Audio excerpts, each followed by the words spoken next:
तुम्हाला सगळ्यांना बोलवण्यामागचं कारण आम्ही आतापर्यंत महिना दीड महिन्यापासून निवडणुका जाहीर झाल्या तेव्हापासून आम्ही राष्ट्रवादी अजित पवार गटाबरोबर आघाडीची बोलणी करत होतो। आतापर्यंत तुमच्या सगळ्यांच्या मनामध्ये शंका होती की अजून यांचं काय चाललंय, अजून हे डिक्लेरेशन का करत नाहीत। तर आम्ही आमच्या पद्धतीने जर पाहिलं तर आमचे उपजिल्हा प्रमुख नितीनदादा सावंत आणि सुधाकर भाऊ घारे जिल्हाध्यक्ष राष्ट्रवादी यांची चर्चा चालू होती, जी कर्जतमध्ये परिवर्तन आघाडीच्या माध्यमातून जे चालू होतं तेच आज इथे खोपोलीमध्ये करण्याचा त्यांचा मानस होता। परंतु हे सगळं करत असताना खोपोलीमध्ये आमच्या बरोबर ज्या काही कमिटमेंट त्यांनी केल्या, म्हणजे 31 नगरसेवकांमध्ये एक अध्यक्ष 31 नगरसेवक, याच्यामध्ये आम्ही त्यांच्याकडे कमीत कमी 10 ते 12 सीट्स मागितल्या होत्या। मग त्यांनी त्यावेळेला शेतकरी कामगार पक्षाला सुद्धा 8 सीट दिल्या आणि असं करत असताना आमच्याशी चर्चा करत असताना आम्हाला 10 वरून 8 वर आणलं, 8 वरून 5 वर आणलं, 5 वरून 3 वर आणलं। पण जे आणलं इतकंच आम्हाला कळलं, पण त्याच्या पुढे जाऊन जर आम्ही पाहिलं तर आमच्या प्रत्येक उमेदवाराच्या अपोजिट त्यांनी त्यांचा उमेदवाराचा फॉर्म भरला। आणि हे जेव्हा आमच्या लक्षात आलं त्यावेळेला आघाडी हा विषय तिथं संपतो हे आम्ही त्यांना सांगितलं। मग त्यासाठी आज 2-3 दिवस आमचा तोच घोळ चालू होता की त्यांचं नेतृत्व म्हणतंय की आम्हाला आमच्या खालच्या कार्यकर्त्यांनी लक्षात आणून दिलं नाही की आम्ही तुमच्या विरोधात फॉर्म भरले। आता हा झाला त्यांचा विषय, पण कुणीही नेता आपल्या खालच्या कार्यकर्त्याला विचारल्याशिवाय कोणाच्या सीट बद्दल चर्चा करू शकत नाही। हे तुम्हाला आम्हाला सगळ्यांना माहित आहे। जसं आमच्या इथे पण आम्हाला कोणाला उमेदवारी द्यायचे तो आमच्या त्या विभागातल्या कार्यकर्त्याला पण माहिती असतं ना, त्याच्यानंतर मग तो शहर प्रमुखाकडे येतो, शहर प्रमुखांना आम्ही तालुका प्रमुख म्हणून आमच्यावरती जबाबदारी होती म्हणून आम्ही येऊन ते विचारविनिमय करत होतो। असं अचानकपणे वरच्या माणसाला माहित नाही अशी उमेदवारीचा प्रश्न आमच्याकडे नव्हता।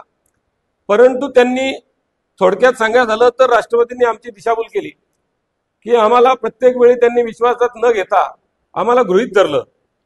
आणि गृहीत धरणं काय असतं त्याचं फलित आज तुम्हाला आमच्या समोर आज येऊन आम्हाला बोलावं लागतंय की बाबा रे, हे सगळं कुठंतरी आम्हाला ह्या लोकांनी शिवसेना उद्धव बाळासाहेब ठाकरे या पक्षाला कुठेही किंमत न देता अगदी काही गोष्टी चुकीच्या बोलल्या जातील माझ्याकडून, पण ते होऊ नये मी संयम पाळण्याचा प्रयत्न करतोय।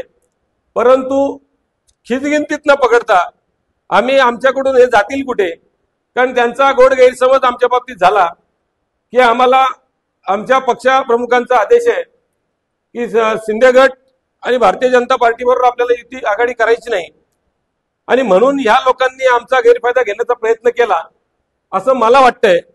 आणि त्याच्यामुळे त्यांनी आमची ही दिशाभूल करण्याचा प्रयत्न केला की जाऊन जातील कुठे, पण त्यांना हे माहित नाहीये की तुम्ही आम्हाला नगरसेवकांच्या बाबतीत दिशाभूल केलीत। पण तुमच्याकडे सगळ्यात मोठं जर पाहिलं तर सगळ्यात मोठी निवडणूक तुमची, सगळ्यात मोठी तुम्हाला जर काय तुमच्या काय इच्छा आकांक्षा आहेत त्या अध्यक्षपदाच्या निवडणुकीत आहेत। आणि मग अध्यक्षपदाच्या निवडणुकीचा प्रश्न आमच्या हातात राहतो, हा काय आम्ही तुमच्या हातात दिलेला नाही।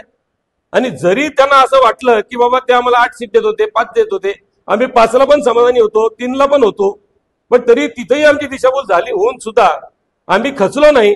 आम्ही शेवटच्या 2 तासामध्ये फॉर्म भरायच्या आमच्याकडे 5च उमेदवारांचे फॉर्म आले होते, पण आम्ही तेवढ्या काळामध्ये आम्ही 12 फॉर्म भरले। म्हणजे आमच्याकडे आज 12 उमेदवार आहेत, म्हणजे 12 ठिकाणी त्यांना आम्ही दाखवून दिलं की 12 ठिकाणी आम्ही तुमच्या विरोधात लढलो तर तुमचं काय होईल। ह्या इथपर्यंत आम्ही आज आलेलो आहोत।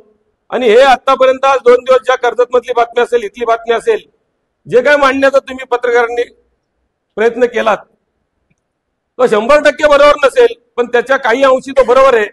आणि त्यालाच अनुसरून मला इथे सांगावं असं वाटतं की कुठेही आमच्या पदाधिकाऱ्यांना पदाधिकाऱ्यांनी आताताईपणा केला नाही, कुठेही कोणावर समोर बाईट दिली नाही की बाबा आमचं आणि राष्ट्रवादीचं असं झालंय। पण एवढं सगळं होत असताना त्यांनाही अजून सुचत नाही की आमच्याशी बोलावं बसावं, तर ते काय आमच्याशी अजून बसायला आलेले नाहीत। तर आम्ही आज यांना पण उपजिल्हा प्रमुखांना पण इथं बोलवलं की त्यांच्याकडून पण तुम्हाला काय घडामोडी घडतायत, काय घडणार आहेत त्या त्यांच्याकडून जाणून घ्या। पण आतापर्यंत तालुका म्हणून किंवा शहराचा विषय म्हणून खोपोली शहराची निवडणूक म्हणून मला जो काय आज इथलं बघण्यासाठी सांगितलं होतं तर त्याप्रमाणे मी आतापर्यंत बघितलं. इथून पुढेही स्वबळ म्हणून आम्ही जे 11 उमेदवार आहोत त्यांना आम्ही एकला चलवण्याच्या भूमिकेमध्ये आम्ही आमच्या पक्षाची भूमिका घेऊन पुढे जाऊ. आम्हाला विधानसभेमध्ये 8,500 मतं पडली, त्यावेळेला आमच्या सोबत कोणीच नव्हतं. महाविकास आघाडी होती, पण त्याच्यात तुम्हाला सगळं माहिती आहे की महाविकास आघाडी कशी होती. त्यावेळेला जो काय पैशाचा बाजार झाला, म्हणजे तिथं काय जो काय आर्थिक घोटाळे झाले, त्याच्यामध्ये कोण कोण कशामध्ये वाहून गेला हे सगळ्या गोष्टी तुम्हाला माहिती आहेत.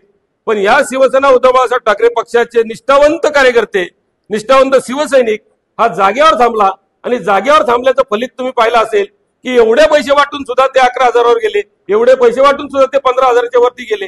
पण आमच्याकडे काही गोष्टी कमी असताना सुद्धा 8,500 मतं ही निव्वळ उद्धव बाळासाहेब ठाकरे पक्षाची आहेत. मग ही गणित जर पाहिली, हे 8,500चं मताधिक्य जर पाहिलं तर हे आम्ही कोणाला तरी एकाला घरी बसवण्याचं काम त्या मताधिक्यातून नक्की करू. ह्याच्यामुळे आम्ही कार्यकर्त्यांनी चर्चा केली की आपल्याला त्या वरच्या मताचं काय करायचंय ते आम्ही तुम्हाला 2 ते 3 दिवसामध्ये आमचा निर्णय कळू. का तर आता त्यांना पण प्रश्नामध्ये राहू द्या, त्यांना पण थोडा डोक्यामध्ये त्यांच्या मुंग्या येऊ द्या की बाबा रे आता हे नक्की निर्णय काय घेणार आहेत. तर तुम्ही आम्हाला इथून पुढे ह्याच्या आधी गृहीत धरलं, इथून पुढे तुम्ही आम्हाला गृहीत धरू नका. आम्ही भल्याना तुम्ही जी स्वप्न पाहिलीत ती स्वप्न धुळीस पाठवण्याची काम, धुळीस मिळवण्याचं काम आमचा शिवसैनिक केल्याशिवाय राहणार नाही. एवढंच मी तुम्हाला आज या बाईटच्या माध्यमातून सांगतो. जय हिंद, जय महाराष्ट्र. प्रमुखांनी आमची भूमिका एकदम स्पष्ट केली की खोपोली नगरपालिकेमध्ये आम्ही स्वबळावर आमचे 11 उमेदवार निवडणुकीत सामोरं जाणार आहेत. पण त्यांच्याबरोबर शिवसेना उद्धव ठाकरे पक्षाचा प्रत्येक पदाधिकारी आणि आम्ही सगळेच प्रमुख पदाधिकारी तुम्हाला या 11 दिवसामध्ये प्रत्येक जण तुम्हाला त्या ठिकाणी ग्राउंडवर लागेल. त्यासाठी तालुका प्रमुखापासून आहेतच, पण त्याच्याबरोबर तालुक्याचे काही निरीक्षक म्हणून आपण त्या ठिकाणी पक्षाकडून नेमले, ते पण या ठिकाणी आता येणाऱ्या दिवसामध्ये मला काम करताना दिसतील. पण आपल्याला सांगितलेलं आहे येणाऱ्या 2 दिवसामध्ये परत एकदा सगळेच आम्ही उमेदवारांवर चर्चा करू.